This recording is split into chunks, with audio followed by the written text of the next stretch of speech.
بسم اللہ الرحمن الرحیم۔ السلام علیکم۔ آپ سلمان سپیکس دیکھ رہے ہیں۔ نئی ویڈیو میں آپ کو خوش آمدید کہتے ہیں۔ اللہ تعالیٰ اپنے بندوں سے بہت محبت کرتا ہے، اور اس بات کا ثبوت انسان کو اپنی زندگی کے ہر لمحے، ہر موڑ اور ہر ساعت میں ملتا ہے۔ یہ سچ ہے کہ معجزے نبیوں کے لیے تھے، اور نبیوں کے بعد معجزات کا سلسلہ ختم ہو گیا، مگر خدا آج بھی اپنے محبوب بندوں کی مشکل وقت میں غیبی مدد کرتا ہے۔ فرق صرف یہ ہے کہ نبی بہترین ایمان والے اور شکر بجا لانے والے تھے، جبکہ عام انسان شکر کے معاملے میں بہت کنجوس ہوتے ہیں۔ فرعون، جس کا اصل نام مصعب بن ولید بن ریان تھا، ایک ظالم، جابر اور خدائی کا دعویٰ کرنے والا ملعون تھا۔ ایک دفعہ سفر پر نکلا تو راستے میں اس کا سامنا ہامون سے ہوا۔ دونوں کی دوستی ہوئی اور گہری ہوتی گئی۔ سفر جاری رہا اور وہ دونوں ملک مصر پہنچے اور آگے کا سفر کا ارادہ ترک کر دیا۔ فرعون کے دل میں خدائی کا شوق پیدا ہوا تو اپنے دوست ہامون سے اس بات کا تذکرہ کیا، اور پھر اسی ہی کے مشورے سے لوگوں کی نظر میں معتبر ہونے کے لیے اس نے لوگوں کی مدد کرنے کی ٹھانی۔ ملک مصر کے بادشاہ سے دروگی مقبرے کی ملازمت لی۔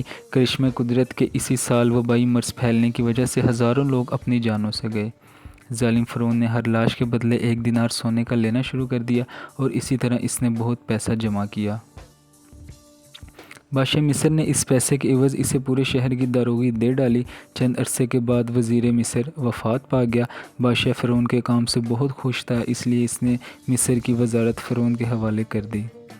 لوگوں کے دل میں جگہ بنانے کے لیے فرعون نے مصر کے لوگوں کو 1 سال کا جزیہ اپنے پیسوں سے ادا کیا، مزید یہ کہ اگلے 2 سالوں کا جزیہ بھی معاف کروا دیا۔ لوگ فرعون کو پسند کرنے لگے تھے، اس کی عزت بڑھنے لگی، لوگوں کی زبان سے اس کے لیے دعائیں نکلنے لگیں۔ کچھ عرصہ ہی گزرا تھا کہ بادشاہ مصر وفات پا گیا۔ 3 دن کے سوگ کے بعد سب کو نئے بادشاہ کی فکر ستانے لگی۔ تمام لوگ دربار میں اکٹھے ہوئے، کیونکہ بادشاہ کی کوئی اولاد نہیں تھی۔ چنانچہ فرعون کی لوگوں کے دل میں عزت اس قدر بڑھ چکی تھی کہ اسے بادشاہ بنانے پر کسی نے بھی اعتراض نہیں کیا۔ بادشاہ بنتے ہی فرعون کے تکبر کے شعلے آگ پکڑنے لگے۔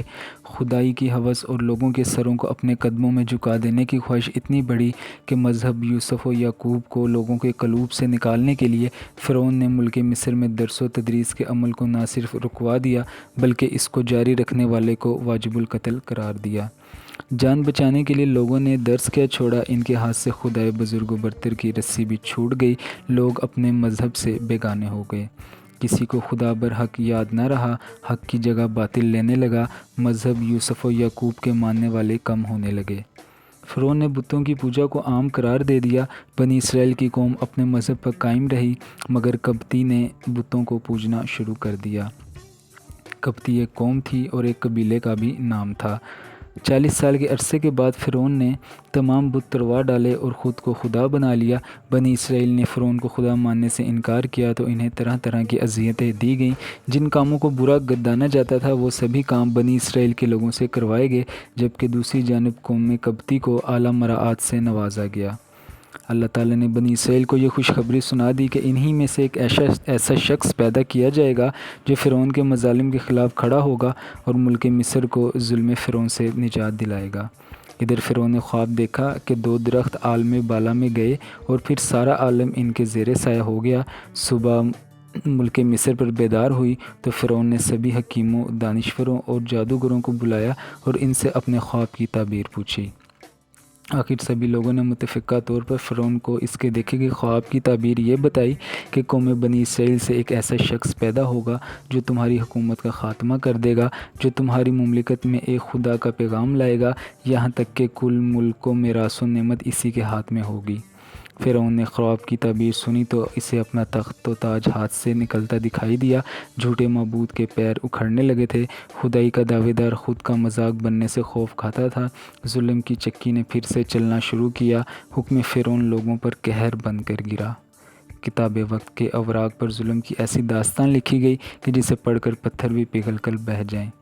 ملک مصر میں جہالت نے پر پھیلائے۔ فرعون کے حکم سے بنی اسرائیل کے ہاں پیدا ہونے والا ہر نو مولود موت کے گھاٹ اتار دیا جانے لگا۔ لوگوں کی آہیں، سسکیاں فرعون کے تخت تک نہ پہنچ پاتی تھیں، مگر ان سسکیوں نے عرش کا دروازہ ضرور کھٹکھٹا دیا تھا۔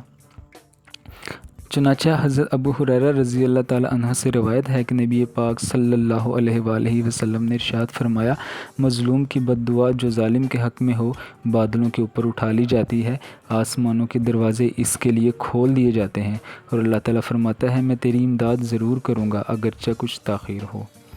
رحمت خداوندی جوش میں آئی اور آسمان و زمین نے دیکھا کہ فرعون کے غلام عمران کے گھر اللہ کا نور چمکا، جس کا وعدہ اللہ نے بنی اسرائیل سے کیا تھا۔ ظلم کی کالی رات سمٹی اور نئی صبح کے آفتاب نے 400 روشنی پھیلا دی۔ قہر کے بادل چھٹنے لگے، فرعون کی خدائی داغدار ہوئی، معبود برحق کی جیت ہوئی، بنی اسرائیل سے کیا گیا وعدہ آخر سچ ہو گیا۔ حضرت موسیٰ علیہ السلام نے ملک مصر میں آنکھ کھولی، کل کائنات نے دیکھا کہ حق کی جیت ہوئی اور باطل کو شکست فاش ہوئی۔ حضرت موسیٰ علیہ السلام اور فرعون کے اور بھی کئی واقعات جن کا تذکرہ ہم اگلی ویڈیوز میں کریں گے، تو آپ سے گزارش ہے ویڈیوز کو دیکھنے کے لیے ہمارے چینل کو ضرور سبسکرائب کریں، ویڈیو کو لائک کریں اور دوستوں کے ساتھ شیئر کریں۔ اب میں آپ سے ملوں گا اگلی ایک انٹرسٹنگ ویڈیو کے ساتھ، تب تک کے لیے مجھے اجازت دیجیے۔ اللہ حافظ۔